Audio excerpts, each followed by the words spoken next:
আমরা আজকে মূলত একটা বিষয় নিয়ে কথা বলতে এসেছিলাম। বিষয়টা ছোট কিন্তু খুব গুরুত্বপূর্ণ। সেটা হলো যে আরপিওতে না থাকা সত্ত্বেও মনোনয়নপত্র যেটা জমা দিতে হয়, সেই মনোনয়নপত্রটা তার প্রত্যেকটা কলাম এটা পূরণ করতে হয়। সেখানে একটা জায়গায় বলা আছে যে সন্তানেরও আয়করের হিসাব দিতে হবে, কিন্তু আরপিওতে বলা আছে এবং আমরা সবাই জানি যে প্রার্থীর উপর নির্ভরশীল যারা তাদের তার উপার্জন বা আয় ইত্যাদির হিসাবটা দিতে হয়। কিন্তু এবার সেটার সাথে সন্তান বলে একটা কলাম করা হয়েছে, যেটা নিয়ে সব জায়গায় একটা প্রশ্নের উদ্রেক হয়েছে যে এটা মানেটা কি। কারণ অনেকের সন্তানরা নিজেরাই উপার্জনক্ষম এবং তারা নির্ভরশীল নন। অনেকেই দেশের বাইরে থাকেন, অনেকেই আলাদা ট্যাক্স পেয়ার, নিজেরা আলাদাভাবেই ট্যাক্স পেই তারা আর কি। তো এই বিষয়টা নিয়ে একটা জটিলতা হয়ে গেছে, যার জন্য আমরা নির্বাচন কমিশনকে একটা চিঠি দিয়েছি এবং দিয়ে তাদের সঙ্গে আজকে আমরা কথা বললাম যে এই বিষয়টা যদি খুব দ্রুত স্পষ্ট করা না হয়, যদি এটা থেকে যায় এইভাবে, তাহলে খুব সঙ্গত কারণেই সমস্যার সৃষ্টি হবে। তো প্রধান নির্বাচন কমিশনার মহোদয় এবং তার সঙ্গে যারা ছিলেন, মানে নির্বাচন কমিশনার ছিলেন এবং সিনিয়র সচিব মহোদয় ছিলেন, তারা সবাই একমত আর কি যে আসলে তারা এটা মিন করেন না।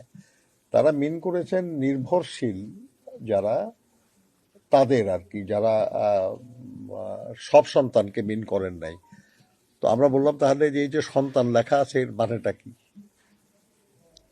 ব্যাপারটা কনফিউজিং। সেই জন্য তারা রাজি হয়েছেন যে তারা এটা ব্যাখ্যা দেবেন এবং এটা সবাইকে জানিয়ে দেবেন যে এই সন্তান শব্দটার অর্থ হলো নির্ভরশীল সন্তান। তো সেটা হলে আমরা মনে করি যে সমস্যা দূর হয়ে যায় আর কি। তো এটা আমাদের দলের প্রার্থীদের জন্য না, যত প্রার্থী আছেন, অন্যান্য দলের প্রার্থী যারা আছেন তাদের জন্য এবং ইন্ডিপেন্ডেন্ট প্রার্থী যারা, তাদের জন্য এটা কার্যকর হবে। অর্থাৎ সবার জন্যই আমরা মনে করি এটা উপকার হলো আর কি। এটাই মূলত আজকে আলোচনার বিষয়বস্তু ছিল। আর এমনি কথায় কথা আমরা আলোচনা করেছিলাম সোশ্যাল মিডিয়ায় এআই এর ব্যবহারের মানে সমস্যাটা নিয়ে, যে টেকনোলজি কল্যাণকর এবং উন্নয়নের জন্য বলেন, সমৃদ্ধির জন্য বলেন, সবকিছুতেই টেকনোলজি গুরুত্বপূর্ণ এবং প্রয়োজনও। কিন্তু এর অপব্যবহার এটা সমাজ এবং সভ্যতা বা উন্নয়ন সবকিছুর জন্য ক্ষতির কারণ। কাজেই যদি এআই বা টেকনোলজির অন্যান্য মাধ্যম ব্যবহার করে যদি কেউ অপপ্রচার করে কিংবা যদি কেউ মানহানিকর কিছু করে, তাহলে এই ব্যাপারে নির্বাচন কমিশন যেন শক্ত ভূমিকা নেয়, সেটার জন্য আমরা বলেছি। নির্বাচন কমিশনের একটা অফিস আছে, তারা এটা দেখাশোনা করে এবং বাংলাদেশের বিভিন্ন প্রতিষ্ঠানেরও, সরকারি প্রতিষ্ঠানগুলি তাদেরও নিজস্ব মেকানিজম আছে।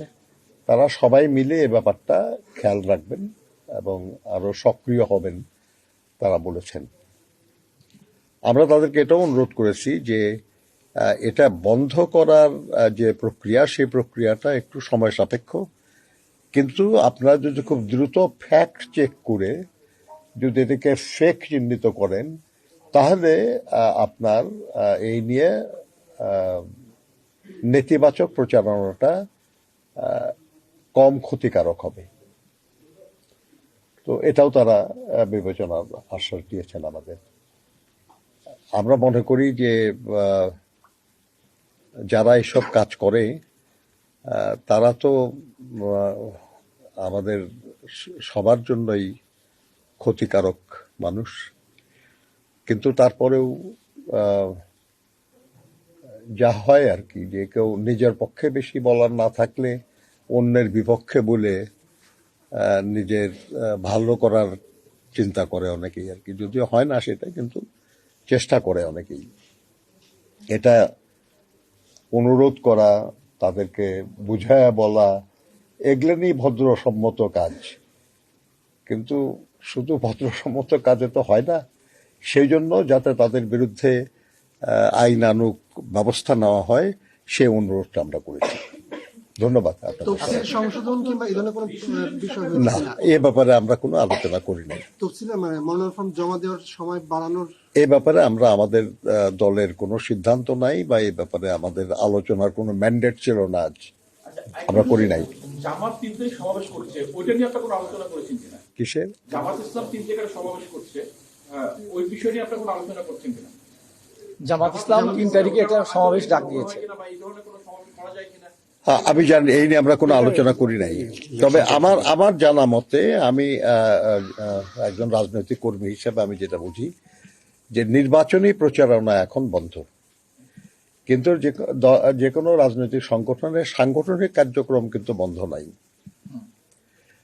ওনারা যা করবেন সেটা নির্বাচনী আচরণ বিধির মধ্যে হয় কিনা, এটা তারা ইলেকশন কমিশন বুঝবে, আর তারা বুঝবে। ধন্যবাদ। বিএনপির কয়েকটি আসনে বেশ রদবদল আমরা দেখলাম। শরিক দলগুলোর সাথে আপনাদের আসন সমঝোতা আপনারা চূড়ান্ত করেছেন? বুঝলাম না। বেশ কয়েকটি রদবদল আমরা দেখেছি, প্রায় 11টি বা 12টি আসনে। শরিক দলগুলোর সাথে আসন সমঝোতা চূড়ান্ত করা হয়ে গেছে বিএনপি? শরিক দলগুলির সঙ্গে আলোচনা করে করা হয়েছে অনেক কিছু। তারপরেও এখনো সময় আছে, এখনো সময় আছে। মানে এখনো চূড়ান্ত হয়নি। একেবারে চূড়ান্ত তো ভাই, কোনো কিছুই কি চূড়ান্ত? আসলে আমার আপনার জীবন, এই আলোচনা, এই প্রেস ব্রিফিং, এই আপনাদের প্রশ্ন এবং তার জবাব, কোনটা চূড়ান্ত ভাই? শোনা যাচ্ছে যে এনসিপির সঙ্গে জামাতের অ্যালাইন হচ্ছে, জোটবদ্ধ হচ্ছে নির্বাচনে। এই বিষয়ে বিএনপি কিভাবে দেখছে, বা বিএনপি কিভাবে দেখছে এটা? বিএনপি একটা গণতান্ত্রিক রাজনৈতিক দল হিসাবে সব রাজনৈতিক দলের স্বাধীন সিদ্ধান্ত গ্রহণের অধিকার স্বীকার করে। যদি কোনো রাজনৈতিক দল তার আদর্শ, ঘোষিত আদর্শ, সেটা অনুযায়ী যদি অন্য কোনো রাজনৈতিক দলের সঙ্গে সম্পর্কিত হতে চায়, সে অধিকার তাদের আছে। অবশ্য আমরা এটাও দেখলাম আর কি, যে তাদের এই সিদ্ধান্ত না, তাদের এই ভাবনার সঙ্গে দ্বিমত পোষণ করে তাদের অনেক নেতৃবৃন্দ দল ছাড়ার ঘোষণা দিয়েছেন। অর্থাৎ মনে হয় যেন তাদের ঘোষিত আদর্শ বা ঘোষিত ভাবনার সঙ্গে তাদের এই নতুন চিন্তা, এটা বোধহয় যাচ্ছে না আর কি। যাই হোক, এটা তাদের ব্যাপার, এটা আমাদের ব্যাপার না। আমি এ ব্যাপারে আমি আপনাদের কিছু বলতে পারবো না, কারণ এটা দলের রাজনৈতিক সিদ্ধান্ত।